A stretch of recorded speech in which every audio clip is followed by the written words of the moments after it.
ਵਾਹਿਗੁਰੂ ਜੀ ਕੀ ਫਤਿਹ। ਅੱਜ ਸ਼੍ਰੋਮਣੀ ਅਕਾਲੀ ਦਲ ਅੰਮ੍ਰਿਤਸਰ ਦੇ ਜ਼ਿਲ੍ਹਾ ਫਤਿਹਗੜ੍ਹ ਸਾਹਿਬ ਦੀ ਉਰੇ ਮੀਟਿੰਗ ਹੋਈ ਸੀ, ਜਿਸ ਵਿੱਚ ਜੋ ਪੁਲਿਸ ਦੀ ਕਾਰਵਾਈ ਹੈ, ਸਰਕਾਰ ਦੀ ਕਾਰਵਾਈ ਹੈ, ਉਹਦੇ ਉੱਤੇ ਵਿਚਾਰ ਵਟਾਂਦਰੇ ਕੀਤੇ ਗਏ। ਦੇਖਣ 'ਚ ਆਇਆ ਹੈਗਾ ਕਿ ਫਤਿਹਗੜ੍ਹ ਸਾਹਿਬ ਦੀ ਧਰਤੀ ਉਹ ਹੈ ਜਿਹੜੀ ਬਾਬਾ ਬੰਦਾ ਸਿੰਘ ਬਹਾਦਰ ਨੇ ਆਪਣੇ ਧਾਰਮਿਕ ਹੱਕਾਂ ਵਾਸਤੇ ਸਾਹਿਬਜ਼ਾਦਿਆਂ ਦੇ ਬਦਲੇ ਤਹਿਤ ਉਰੇ ਆ ਕੇ ਇੱਟ ਨਾਲ ਇੱਟ ਖੜਕਾ ਕੇ ਪਹਿਲਾ ਖਾਲਿਸਤਾਨ ਸਥਾਪਿਤ ਕੀਤਾ ਸੀ, ਜਿਹਦੇ ਵਿੱਚ ਜਾਤ ਪਾਤ ਮਿਟਾਇਆ ਸੀ, ਜਿਹਦੇ ਵਿੱਚ ਜ਼ਿਮੀਂਦਾਰਾਂ ਨੂੰ ਵਾਹੁਣ ਦਾ ਹੱਕ ਦਿੱਤਾ ਸੀ, ਜਿਹਦੇ ਵਿੱਚ ਗੁਰੂ ਨਾਨਕ ਸਾਹਿਬ ਦਾ ਸਿੱਕਾ ਚੱਲਿਆ ਸੀ ਔਰ ਜਿਹਦੇ ਵਿੱਚ ਇਨਸਾਫ ਪੂਰਾ ਮਿਲਦਾ ਸੀਗਾ।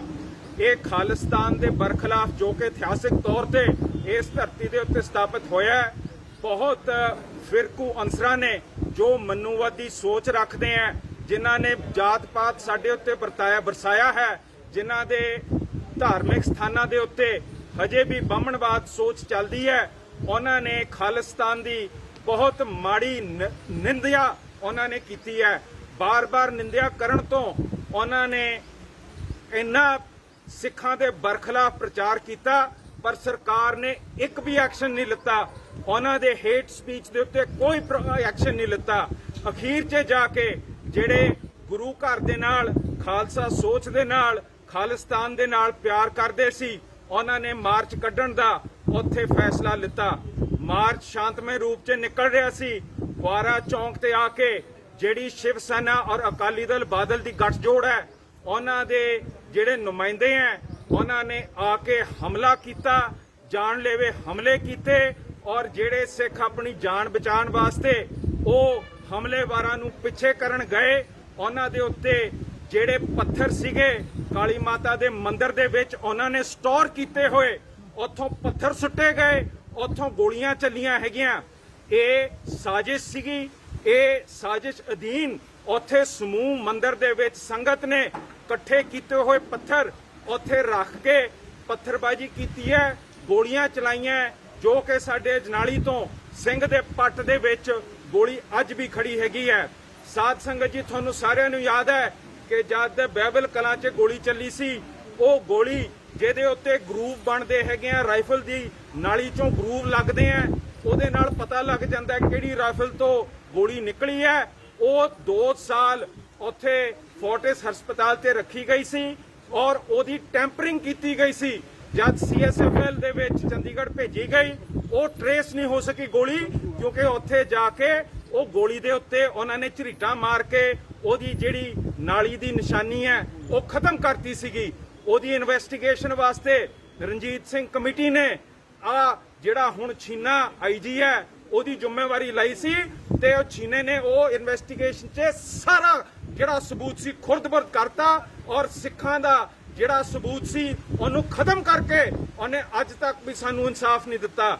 ਅੱਜ ਵੀ ਤੁਸੀਂ ਦੇਖੋ, ਇਹ ਇਲਜ਼ਾਮ ਆਪਣੀ ਸਰਕਾਰ ਦਿੱਲੀ ਦੀ ਜਿਹੜੀ ਹਿੰਦੂ ਰਾਸ਼ਟਰ ਸਰਕਾਰ ਹੈ ਉਹਨੂੰ ਖੁਸ਼ ਕਰਨ ਵਾਸਤੇ ਸਿਰਫ ਤੇ ਸਿਰਫ ਸਿੱਖਾਂ ਦੇ ਉੱਤੇ ਇਹ ਇਲਜ਼ਾਮ ਲਾ ਰਹੀ ਹੈਗੀ ਹੈ।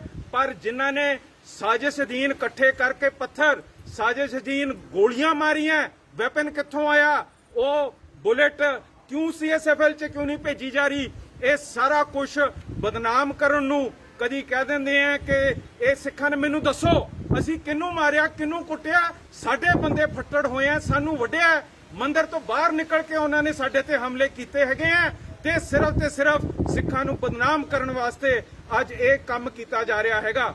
ਸੋ ਅੱਜ ਜਿਹੜੀ ਸਾਡੀ ਮੀਟਿੰਗ ਹੈ, ਇਹਦੇ ਵਿੱਚ ਅਸੀਂ ਜਿਹੜਾ ਇੱਕ ਪੱਖੀ ਇਹ ਕੰਮ ਚੱਲ ਰਿਹਾ, ਜਿਹੜਾ ਉਹ ਮੰਦਿਰ ਦੇ ਵਿੱਚ ਸਾਜ਼ਿਸ਼ੀਨ ਸਾਰੇ ਇਕੱਠੇ ਹੋਏ, ਜਿਨ੍ਹਾਂ ਨੇ ਪੱਥਰ ਰੱਖੇ, ਜਿਨ੍ਹਾਂ ਨੇ ਗੋਲੀਆਂ ਚਲਾਈਆਂ, ਉਹਨਾਂ ਤੇ ਕੋਈ ਕਾਰਵਾਈ ਤੇ ਕੁਝ ਨਹੀਂ ਹੋ ਰਿਹਾ। ਉਹਦੇ ਬਰਖਲਾਫ ਅਸੀਂ ਇਨਸਾਫ ਮੰਗਣ ਵਾਸਤੇ ਸ਼ਿਵਦੇਵ ਸਿੰਘ ਸਾਡੇ ਇੱਥੇ ਫਤਿਹਗੜ੍ਹ ਸਾਹਿਬ ਦਾ ਹੈਗਾ, ਉਹਨੇ ਆਪਣੀਆਂ ਭਾਵਨਾਵਾਂ ਜੇ TV ਤੇ ਦੱਸਦੀਆਂ ਹੈਗੀਆਂ, ਮੈਨੂੰ ਦੱਸੋ ਅਸੀਂ ਕਿਹਨੂੰ ਵੱਢਿਆ, ਕਿਹਨੂੰ ਅਸੀਂ ਮਾਰਿਆ, ਕਿਹਨੂੰ ਕੁੱਟਿਆ। ਅਸੀਂ ਆਪਣੇ ਗੁਰੂ ਕੇ ਲਾਡਲੇ ਸਪੁੱਤਾਂ ਦਾ ਬਦਲਾ ਲੈਣ ਵਾਲਾ ਬਾਬਾ ਬੰਦਾ ਸਿੰਘ ਬਹਾਦਰ, ਜਿਹੜਾ ਉਰੇ ਫਤਿਹਗੜ੍ਹ ਸਾਹਿਬ ਦੇ ਉੱਤੇ ਪਹਿਲਾ ਸਿੱਖ ਰਾਜ ਖੜਾ ਕਰਕੇ ਗਿਆ, ਉਹਦੇ ਆਪਣੇ ਇਤਿਹਾਸ ਦੇ ਪੱਖ 'ਚ ਜੇ ਅਸੀਂ ਗੱਲ ਕਰਦੇ ਆਂ, ਖਾਲਿਸਤਾਨ ਦੀ ਗੱਲ ਕਰਦੇ ਆਂ, ਤਾਂ ਸਾਡਾ ਇਤਿਹਾਸ ਹੈ, ਸਾਡਾ ਧਰਮ ਹੈ, ਸਾਡੀ ਸੋਚ ਹੈ, ਸਾਡੇ ਗੁਰੂ ਕੀ ਇਹ ਸੋਚ ਹੈ, ਤੇ ਇਸ 'ਚ ਕੀ ਮਾੜਾ ਹੈਗਾ? ਕਿਉਂ ਸਾਨੂੰ ਤੁਸੀਂ ਬਾਰ-ਬਾਰ ਜ਼ਬਰ ਤੇ ਤਸੀਹੇ ਦਿੰਦੇ ਹੈਗੇ ਹੋ? ਅਸੀਂ ਕਿਹਨੂੰ ਮਾੜਾ ਕਿਹਾ ਹੈਗਾ? ਅਸੀਂ ਤਾਂ ਆਪਣੇ ਰਾਜ ਵਾਸਤੇ ਗੱਲ ਕਰਦੇ ਆਂ। ਅੱਜ ਜੇ ਕੋਈ ਰਾਮ ਰਾਜ ਕਹਿ ਦੇ ਤਾਂ ਮੈਨੂੰ ਦੱਸੋ ਉਹਨੂੰ ਗ੍ਰਿਫਤਾਰ ਕੀਤਾ ਜਾਂਦਾ ਹੈ? ਜੇ ਕੋਈ ਕਹਿ ਦੇ ਹਿੰਦੁਸਤਾਨ ਅਸੀਂ ਮੰਗਦੇ ਆਂ ਤਾਂ ਉਹਨੂੰ ਕੋਈ ਗ੍ਰਿਫਤਾਰੀ ਮਿਲਦੀ ਹੈ? ਉਹਨੂੰ ਕੋਈ ਮਾੜਾ ਕਹਿੰਦੇ ਆ? ਤੇ ਜੇ ਅਸੀਂ ਆਪਦੇ ਧਰਮ ਅਧੀਨ ਕਹਿ ਦਈਏ ਕਿ ਖਾਲਸਾ ਰਾਜ ਹੋਣਾ ਚਾਹੀਦਾ ਹੈ, ਰਾਜ ਕਰੇਗਾ ਖਾਲਸਾ ਹੋਣਾ ਚਾਹੀਦਾ ਹੈ, ਖਾਲਿਸਤਾਨ ਹੋਣਾ ਚਾਹੀਦਾ ਹੈ, ਸਾਨੂੰ ਕਿਉਂ ਵੱਢ ਕੇ ਸੁੱਟਦੇ ਹੋ? ਸੋ ਸਾਧ ਸੰਗਤ ਜੀ, ਇਹ ਇੱਕ ਤਰਫੀਆਂ ਜਿਹੜੀਆਂ ਕਾਰਵਾਈਆਂ ਚੱਲ ਰਹੀਆਂ ਇਹਦੇ ਬਰਖਲਾਫ ਅਸੀਂ ਸ਼ਾਂਤਮਈ ਰੂਪ 'ਚ ਕਾਨੂੰਨ ਪਸੰਦ ਤਰੀਕੇ ਨਾਲ ਲਗਾਤਾਰ ਆਪਣੇ ਹੱਕਾਂ ਤੇ ਪਹਿਰਾ ਦੇਣਾ ਹੈਗਾ। ਇੱਥੋਂ ਪਿੱਛੇ ਨਹੀਂ ਹਟਣਾ। ਜਿਸ ਕਰਕੇ ਅੱਜ ਦੀ ਸਾਡੀ ਫਤਿਹਗੜ੍ਹ ਸਾਹਿਬ ਦੀ ਮੀਟਿੰਗ ਹੋਈ ਹੈ। ਵਾਹਿਗੁਰੂ ਜੀ ਕਾ ਖਾਲਸਾ, ਵਾਹਿਗੁਰੂ ਜੀ ਕੀ ਫਤਿਹ।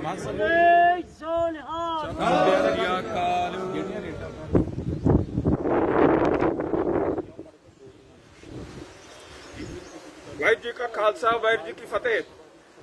ਅੱਜ ਸਾਨੂੰ ਵੱਖ-ਵੱਖ ਥਾਂ ਤੋਂ ਪਤਾ ਲੱਗਦਾ ਹੈ ਕਿ ਰੇਡਾਂ ਸਾਡੇ ਨੌਜਵਾਨ ਵਰਕਰਾਂ ਦੇ ਉੱਤੇ ਪੈ ਰਹੀਆਂ ਹੈਗੀਆਂ। ਹੁਣ ਮੈਨੂੰ ਦੱਸੋ, ਇਹ ਉੱਥੇ ਧਰਨੇ ਤੇ ਗਏ ਸੀਗੇ, ਇਹਨਾਂ ਦੇ ਉੱਤੇ ਪੱਥਰ ਸੁੱਟੇ ਗਏ, ਇਹਨਾਂ ਦੇ ਉੱਤੇ ਗੋਲੀਆਂ ਚੱਲੀਆਂ ਹੈਗੀਆਂ। ਮੈਨੂੰ ਦੱਸੋ, ਜਿਹੜੇ ਉੱਥੇ ਮਾਤਾ ਕਾਲੀ ਮਾਤਾ ਦੇ ਮੰਦਿਰ ਦੇ ਵਿੱਚ ਪੱਥਰ ਲੈ ਕੇ ਗਏ, ਉਹਨਾਂ ਨੇ ਉੱਥੇ ਰੱਖੇ, ਸੁੱਟੇ, ਸਾਜ਼ਿਸ਼ਦੀਨ ਉੱਥੇ ਗੋਲੀਆਂ ਦਾ ਬੰਦੋਬਸਤ ਕੀਤਾ, ਉਹ ਸਾਰਿਆਂ ਦੇ ਉੱਤੇ ਅੱਜ ਕੀ ਹੋ ਰਿਹਾ? ਇਹ ਸਿਰਫ ਤੇ ਸਿਰਫ ਸਾਨੂੰ ਹਮਲਾਵਰ ਕਿਵੇਂ ਬਣਾਇਆ ਜਾ ਰਿਹਾ? ਪੱਥਰ, ਗੋਲੀਆਂ, ਮਾਰ ਕਟਾਈ ਕੀਤੀ ਉਹਨਾਂ ਨੇ। ਉਹ ਆਪਣੇ ਮੰਦਿਰ ਦੇ ਅੰਦਰ ਵੀ ਹੱਤਿਆ ਕਰ ਰਹੇ ਸੀਗੇ। ਉਹਨਾਂ ਨੇ ਸ਼ਿਵ ਸੈਨਾ ਨਾਲ ਉੱਥੇ ਕ੍ਰਿਮੀਨਲ ਤਰੀਕੇ ਨਾਲ ਉਹਨਾਂ ਨੂੰ ਮਾਰਿਆ ਕੁੱਟਿਆ ਹੈਗਾ। ਉਹਨਾਂ ਨੂੰ ਉੱਥੇ ਬਹੁਤ ਕੁਝ ਕਿਹਾ ਹੈਗਾ। ਫਿਰ ਉਹ ਕ੍ਰਾਈਮ ਨਹੀਂ ਹੈਗਾ? ਉਹਦੇ ਉੱਤੇ ਕਿਉਂ ਨਹੀਂ ਕਾਰਵਾਈ ਕਰਦੀ? ਕ੍ਰਾਈਮ ਤਾਂ ਸਟੇਟ ਦੇ ਅਗੇਂਸਟ ਹੁੰਦਾ ਹੈਗਾ। ਸਟੇਟ ਨੇ ਉਹਦਾ ਕਿਉਂ ਨਹੀਂ ਕੌਗਨੀਜ਼ੈਂਸ ਲਿੱਤਾ ਹੈਗਾ? ਜਿਨ੍ਹਾਂ ਨੇ ਇਕੱਠੇ ਕੀਤੇ ਪੱਥਰ, ਉੱਥੇ ਰੱਖੇ ਸਾਜ਼ਿਸ਼ਦੀਨ ਇਕੱਠੇ ਹੋਏ, ਉਹ ਕ੍ਰਿਮੀਨਲ ਕੰਸਪੀਰੇਸੀ ਕਿਉਂ ਨਹੀਂ ਹੈ? ਉਹ ਅਬੈਟਮੈਂਟ ਕਿਉਂ ਨਹੀਂ ਹੈ? ਇਹ ਸਾਰੇ ਇੱਕ ਤਰਫੀ ਕੰਮ ਹੋ ਰਹੇ ਹੈ। ਇਹ ਜਾਣ ਕੇ ਸਰਕਾਰ ਮੋਦੀ ਨੂੰ ਉਹਦੇ ਜਿਹੜੇ ਮੁੱਖ ਧਾਰਾ ਦੀ ਸੋਚ ਹੈ ਉਹਨੂੰ ਖੁਸ਼ ਕਰਨ ਵਾਸਤੇ ਘੱਟ ਗਿਣਤੀਆਂ ਦੇ ਉੱਤੇ ਇਹ ਕੰਮ ਕਰ ਰਹੀ ਹੈ। ਤੇ ਇਹਦਾ ਅਸੀਂ ਬਿਲਕੁਲ ਸਰਕਾਰ ਨੂੰ ਕਹਿੰਦੇ ਆ ਕਿ ਇਹੋ ਜਿਹਾ ਤੁਸੀਂ ਇੱਕ ਤਰਫੀ ਕੰਮ ਨਹੀਂ ਕਰਨਾ। ਜਿਸ ਤਰ੍ਹਾਂ ਸਾਨੂੰ ਸਿੱਖਾਂ ਨੂੰ ਇਕੱਠੇ ਕਰਕੇ ਤੁਸੀਂ ਦਿੱਲੀ 'ਚ ਮਰਵਾਇਆ, ਹੋਂਦ ਚਿੱਲੜ 'ਚ ਮਰਵਾਇਆ, ਇੱਥੇ ਆਪਰੇਸ਼ਨ ਵੁੱਡਰੋਜ਼ ਕੀਤਾ, ਫਿਰ ਤੁਸੀਂ ਉਦਾਂ ਹੀ ਤੁਸੀਂ ਸਾਡੇ ਨਾਲ ਕਰ ਰਹੇ ਹੋ। ਕੇਜਰੀਵਾਲ, ਤੂੰ ਦਿੱਲੀ ਦਾ ਮਾਲਕ ਹੈ। ਉੱਥੇ 1984 ਦੇ ਕਤਲੇਆਮ ਬਾਰੇ ਤੂੰ ਕੀ ਕੀਤਾ ਹੈਗਾ? ਕੀ ਉੱਥੇ ਤੂੰ ਕੰਮ ਕੀਤਾ ਹੈਗਾ? ਇੱਥੇ ਫੇਰ ਸਿੱਖਾਂ ਦੇ ਉੱਤੇ ਤੂੰ ਹਮਲੇ ਕਰ ਰਿਹਾ। ਬੜੀ ਮੰਦਭਾਗੀ ਸੋਚ ਹੈ ਤੁਹਾਡੀ।